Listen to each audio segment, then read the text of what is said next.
नमस्कार, मैं हूं आपके साथ अलीम अतर। खबर बिहार की शुरुआत बड़ी खबर से करेंगे। बिहार उपचुनाव में जनसुराज के 2 और उम्मीदवार उतर गए हैं। प्रशांत किशोर ने 2 और उम्मीदवारों को उतारा है। गया के बेलागंज से प्रोफेसर खिलाफत हुसैन, इमामगंज से डॉक्टर जितेंद्र पासवान को उम्मीदवार बनाया है। तरारी से पार्टी पहले ही उम्मीदवार को उतार चुकी है। Retired lieutenant general SK Singh को तरारी से उम्मीदवार बनाया गया है।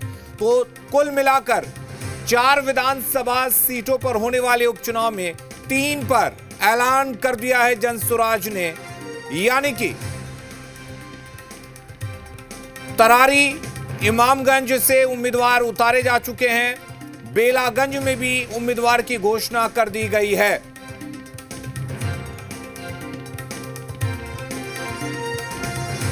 तो बड़ी खबर आपको बता दें, बिहार उपचुनाव में जनसुराज ने अपने 2 और उम्मीदवार उतारे हैं। 4 विधानसभा सीटों पर उपचुनाव हो रहा है। 3 विधानसभा सीटों पर अपने उम्मीदवार उतार दिए हैं जनसुराज पार्टी ने। तो बेलागंज से प्रोफेसर खिलाफत हुसैन को उतारा गया है।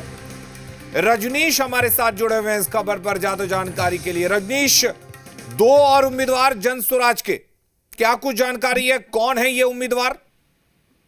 देखिए, 4 विधानसभा क्षेत्र में उपचुनाव बिहार में 13 तारीख को होने हैं, 13 नवंबर को जी। और उसको लेकर जनसुराज ने, हालांकि एक जो तरारी सीट है वहां पहले ही घोषणा कर दी गई थी और अवकाश प्राप्त लेफ्टिनेंट जनरल एसके सिंह वहां से उम्मीदवार बनाए गए हैं, जबकि 2 और जो सीट है बेलागंज और इमामगंज, यहाँ से उम्मीदवारी प्रशांत किशोर ने घोषित की है। और जनसुराज के इमामगंज से डॉक्टर जितेंद्र पासवान उम्मीदवार होंगे। ये शिशु रोग विशेषज्ञ है और इनकी अच्छी खासी वहां पे पकड़ है, जनता की सेवा के लिए जाने जाते हैं और पहले भी ये पूर्व मुखिया प्रतिनिधि और पंचायत समिति के प्रतिनिधि रहे हैं।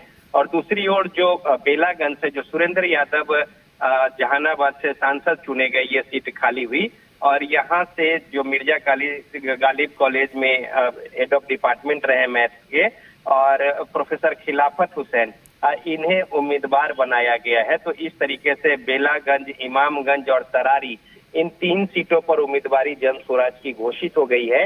एक सीट और जो रह गया है रामगढ़, जहां से सुधाकर सिंह बक्सर से जब सांसद चुने गए हैं, उस वजह से जो सीट खाली हुई है उस पर उपचुनाव होना है और यहाँ से भी जनसुराज के उम्मीदवार 1-2 दिनों के अंदर में घोषित कर दिए जाएंगे। तो इस तरीके से प्रशांत किशोर ने 3 जगहों पर अपने पत्ते खोल दिए हैं और अभी उम्मीदवारी आनी बाकी है, चाहे वो एनडीए की ओर से हो या फिर महागठबंधन की ओर से हो।